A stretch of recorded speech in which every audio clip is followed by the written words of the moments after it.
Good blessed Sunday night, April the 18th, 2021. It's about 9:38 p.m. I'd like to greet all human beings all around the world with the universal greetings of peace and the blessings of God be with you. It doesn't matter what your political, philosophical, personal, nor religious beliefs may be. It doesn't matter whether you're the richest to the poorest person on the face of this earth. It doesn't even matter whether you are the proclaimed toughest to the proclaimed weakest person on the face of this earth. It doesn't matter whether you my family, friends, nor my proclaimed enemies. It doesn't matter whether you like me, my YouTube channel, which I encourage all human beings all around the world to subscribe to, is Raymond, Raymond, Ivy. It doesn't cost you anything financially or nor materialistically. All it costs you is your undivided attention. You may learn something, you may not learn something. But people tell me that you can learn from a fool, even though I know quite well that I'm far from being a fool. But one thing about it, I can give you some information. I can give you some knowledge. You see what I'm saying? And you have to grow your own wisdom. My knowledge is free. It doesn't cost you nothing. But anyway, what I want to talk about tonight is, first, I want to pray for these killings to stop in Chicago, Illinois. I want to commend everybody that's marching for the 13-year-old Adam Toledo, who was shot and killed by a Chicago police officer.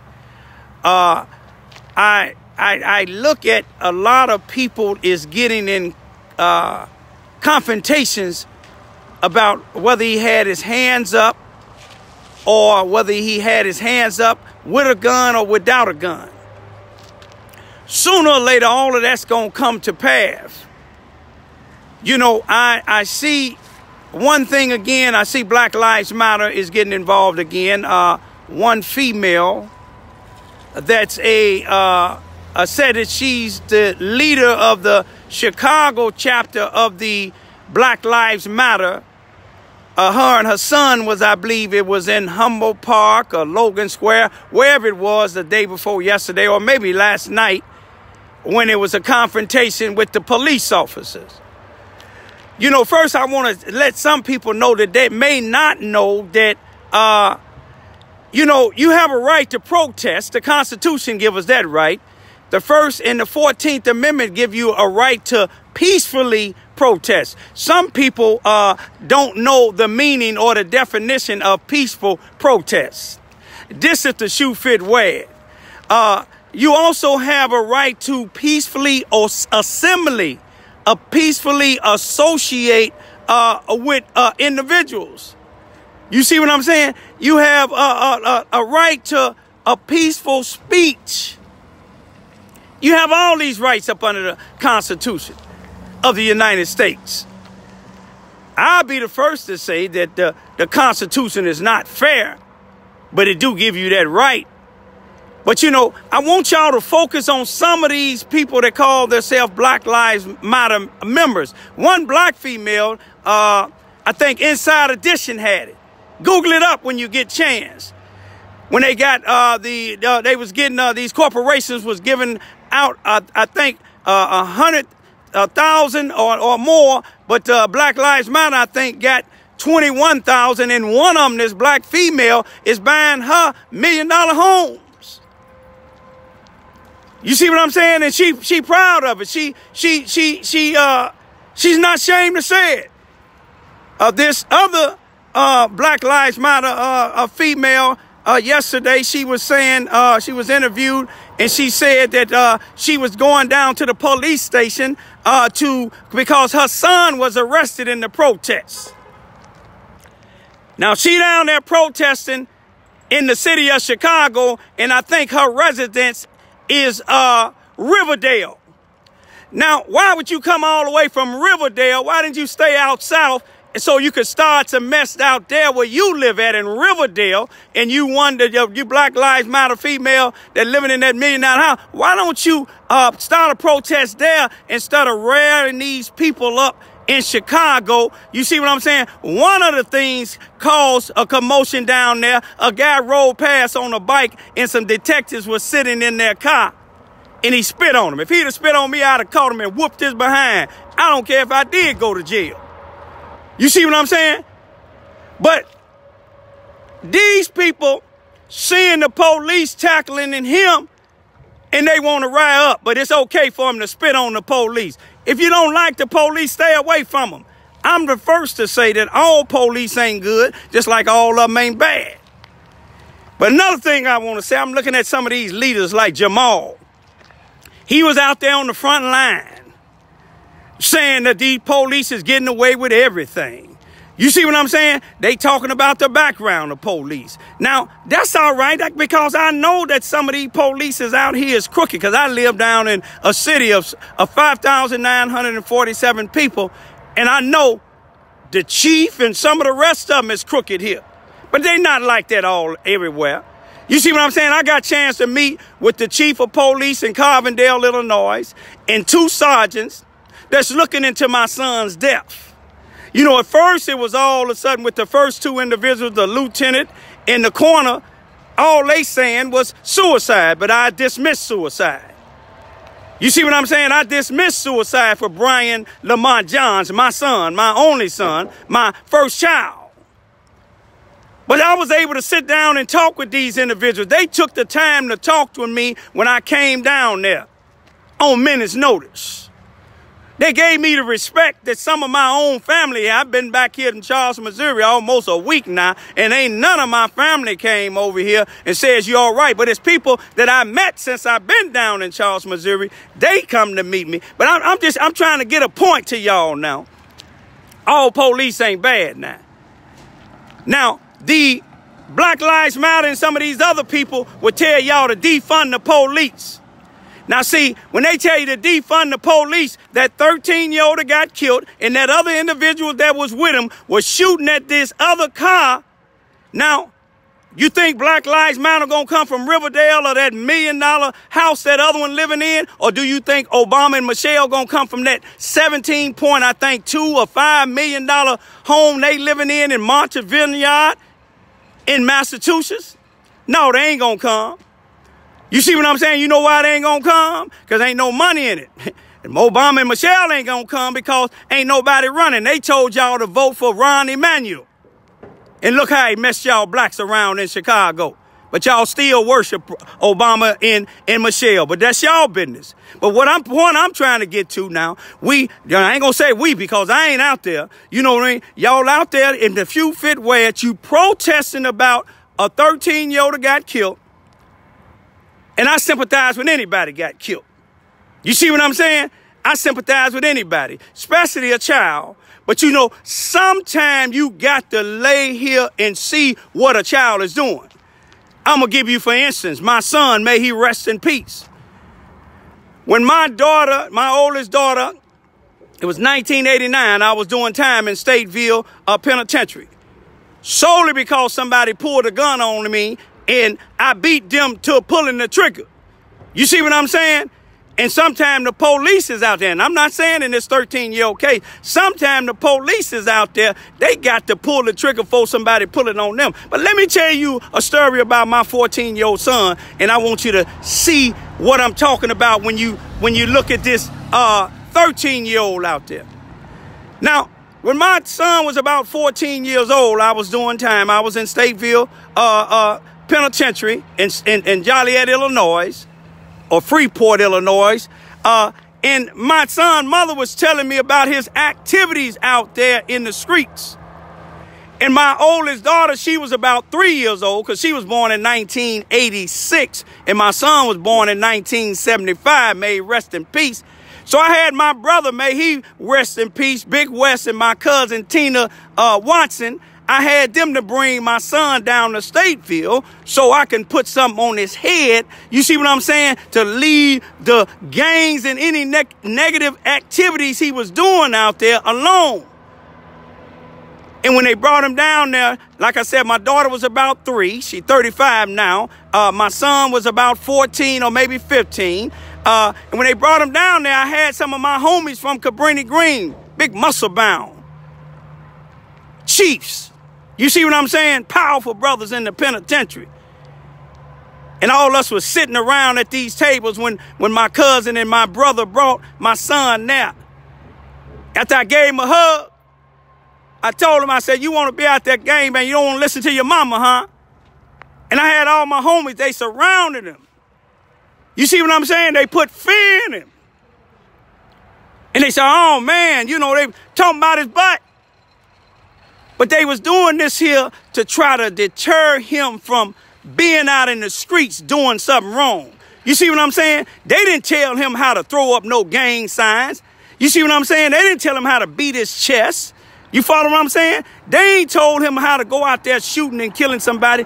They told him that they wish that they can turn back the hands of time and be his age because they didn't want to be in that penitentiary. Some of them was doing life. One of them died in there doing life. Not somebody killed him, but he died. The moral to my story is, you look at the history of the 13-year-old, I don't care if he had his hands up or down. I don't care if he had a gun in his hand or he didn't have a gun in his hand. Let's compare him to this 7-year-old girl that just got killed in the McDonald's parking lot. She wasn't running from no damn police because she just got through shooting at somebody. I don't know what the man did or her father, whoever was in the car with her, but she wasn't running from no damn police. She hadn't been shooting at nobody, but y'all ain't made a damn march about that yet. That happened today. Her father got shot in McDonald's on Roosevelt in Kinsey, and the 7-year-old girl got shot. She wasn't in no gang. You see what I'm saying? She barely even made it to even know what life is all about. But this 13-year-old got pictures of him throwing up a gang sign at that time. So the parents must know what he was doing. But like I said, I'm not judging whether the police was right or wrong. But to me, it don't give a damn. I don't give a damn if he had a gun in his hand or not. He committed a damn crime. Now let's reverse that. The people that he was shooting at, what if they would have shot and killed him and that grown man? Would y'all be protesting then? Let's go a little bit farther. After the shooting at McDonald's, where the 7-year-old girl got killed on Roosevelt in Kinsey, a few hours ago, just this same night, some people got shot in Popeyes on Chicago Avenue in Kinsey. Is y'all gonna do any protesting about that? They wasn't in pursuit. They were going to get food to eat, and they got shot up. Is y'all gonna go protest about that?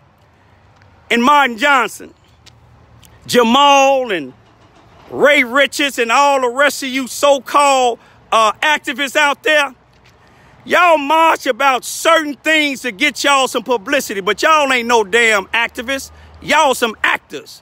And I don't care who don't like what I'm saying. You see, my son got hung. They said he hung himself. But you know, I'm an activist. I'm still involved with what's going on with my son. And at the same time, it's making me sick to see people out there being killed. And then we protest about certain things. And y'all letting these Black Lives Matter come from these suburbs. You see what I'm saying? Just like y'all let Obama come from Martha Vineyard from that $17.2 or $3 million home him and his wife and kids live in. And they bring that mess to the city, tell you who to vote for, you vote for him. And then he take his behind right back where he at. Writing books, making commercials, getting a part of Netflix. But do you think he care about that 7-year-old girl that got killed today? No, he don't give a damn about her. It ain't his daughter. It ain't damn one of his daughters. You see what I'm saying? But y'all can just say what you want to say about me. But in the end, all you got to do is just take a look. Take a look around. When them marchers get to marching and going up against them police, in the end, the little kid, the little 13-year-old is still dead. If they're going to be an arrest, they're going to be an arrest, whether they protest. It's okay to protest. Damn, what are you going to go out there trying to fight a losing battle for? You want to do something, Then everybody in the city of Chicago, stop riding the CTA buses. Stop going to these stores. Stop giving anybody money that's a part of the government, the state, or anything. Shut the city down. But you ain't going to shut the city down. The agents, they going to stick with the agents. You see what I'm saying? The Spanish, they going to stick with the Spanish. Blacks don't never stick together. You'll protest with everybody but your own self. That young 17-year-old girl, I'm going to say it again for those that didn't hear it clear. The police wasn't in pursuit of her because she just got through shooting at somebody. She was with somebody that she thought could protect her, whether it was her father, whoever the man was. I don't know if he did something or not. You see what I'm saying? If you out there gang banging, don't carry your kids with you. You know you a target. But that little girl, she didn't break no laws. The 17-year-old girl that was sitting in her car, 3 people done got killed in that same neighborhood where the 13-year-old got killed, who the police was pursuing because he shot at somebody. I don't know if it's true or not. They said his nickname is Little Homicide. Now, see, you got all different type of homicides. Twice I was charged with homicide. I was fighting a justifiable homicide. I wasn't going out there trying to shoot nobody. Somebody tried to shoot me, and I'm a very good aim with a pistol. You see what I'm saying? My daddy was a World War II veteran. You see what I'm saying? He taught me how to defend myself in this world that we living in now. I'm going to leave for right now, y'all. Justice for my son, Brian Lamont Johns. You see what I'm saying? I'm praying that chief of police, them 2 sergeants, them retired investigators, that y'all find out who killed my son. And I'm going to say, stop the violence.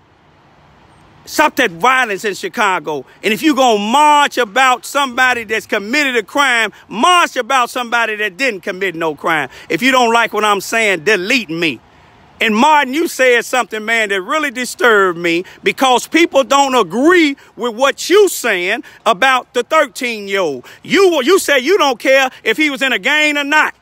Well, let that little 13-year-old go shoot at your mama. I hope you don't like that. Let him go shoot at your grandmama. You see what I'm saying? Let him go shoot at one of your elderly family members. And then you tell me what you think about that if somebody shot and killed him when he was approaching them. You see, you said one day the same people that's speaking against what the 13-year-old was doing, the way he was raised, you said one day they gonna have to answer that it gonna happen to their children or somebody in their family. How you know? You ain't none of God. You just a Negro out there that call you a crime chaser. You ain't shit. Peace be still.